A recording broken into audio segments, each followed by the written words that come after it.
Hey foilers, we hope you enjoy an extended preview of this HD Foilers only episode. If you want to hear the whole episode, help support the show and become an HD member. Just head over to our website, thetfhc.com, and click on members to see what membership plans we have available. Your financial support means the world to us and helps us keep the show up and running, pay our bills, and provide you the best content possible. Most of all, your financial support helps us reach the lost for God. As always, thanks so much for all the love and support. And now, on to the preview.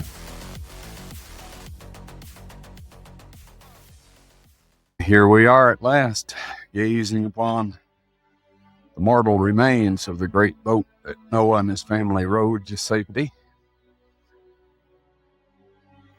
Now notice this portion that sticks out here. When the boat came down from above and caught upon those rocks right there that you see in the middle, that tore its way into the heart of the boat, and it pulled the timbers out from under this part of the gunwale. And it, of course, fell out farther than the rest. But this has rib timbers and metal brackets and everything in it to show that it's still a part of the boat. Now you'll notice a hole way at the right top corner. This is where a group that came out here in 1960, they blew holes in the boat with dynamite and then went away and said that it was not a boat. All that is, except for Arthur Brandenburger, the photogrammetry expert, who went away saying it is a boat. Now this area right in front of you here is a site where the 1960 expedition blew a hole with dynamite. And right in the middle of this is a cast of a rib timber. These gentlemen expected to find a whole lot more out here than just this very disappointing remains. Where the stone that you see in the middle came through the boat under the railing and smashed it in. And as the boat decayed, the railing and all of this dropped down over this. But along these lines are the metal indicators of the remains of the rib timbers. Again, there's way more than enough evidence to show that this is a boat. Now we're giving you a look at the front portion of the boat. For you that have been on a boat, you can't fail to recognize this. Now, as time has gone by, this area of the boat that you're looking at right now has fallen. It's gradually sinking and will slip out into the gully below. While there's enough timbers in this gunwale to support that, but the bottom is falling right out from under it. You'll notice these are two deck timbers that are sticking out, and we got an iron bracket off of this, a right-angled iron bracket.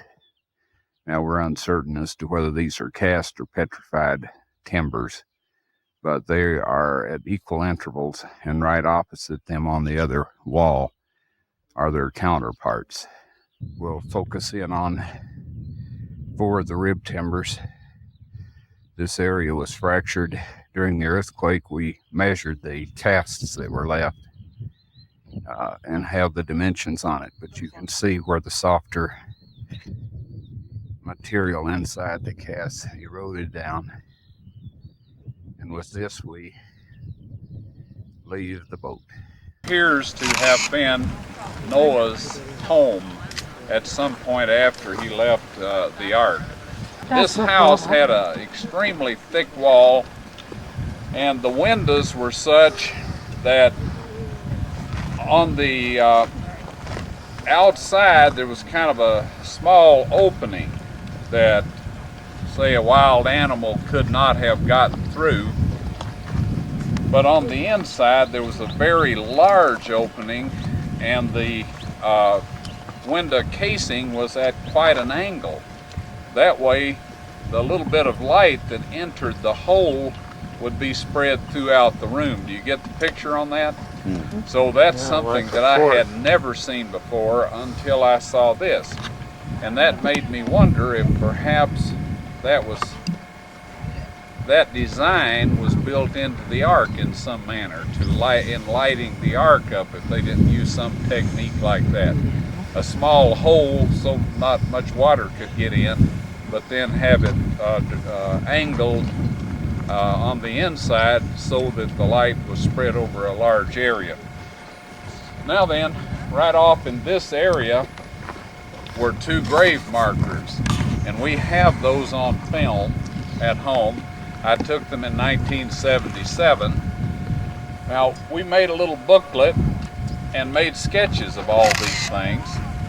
And one of the people, a real good Christian, and if you didn't believe it, just ask him. Have you met those kind of folks? When I meet them anymore, they don't get anything. But at that time, I was rather naive, so I gave him one of these books. Well, I was going to bring the group out here in 1984 and show them this.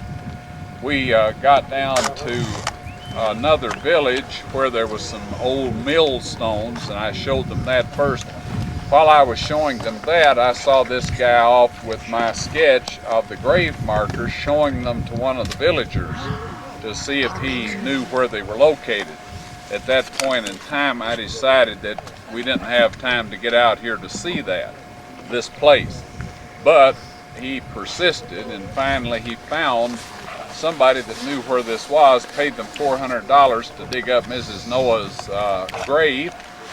And again, I have the description of the people that interrogated the guy that dug it up, and some of the folks that saw it as it migrated westward and was eventually sold for over $100 million on the black market in Istanbul. Now that's a pretty impressive sum of money for jewelry.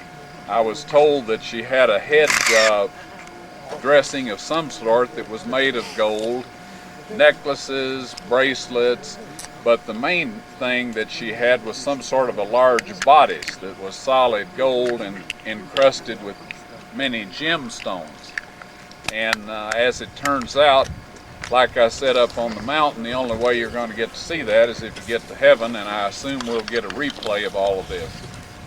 But they dug this grave up, and if you want to walk over and look, you'll see it's quite a long grave.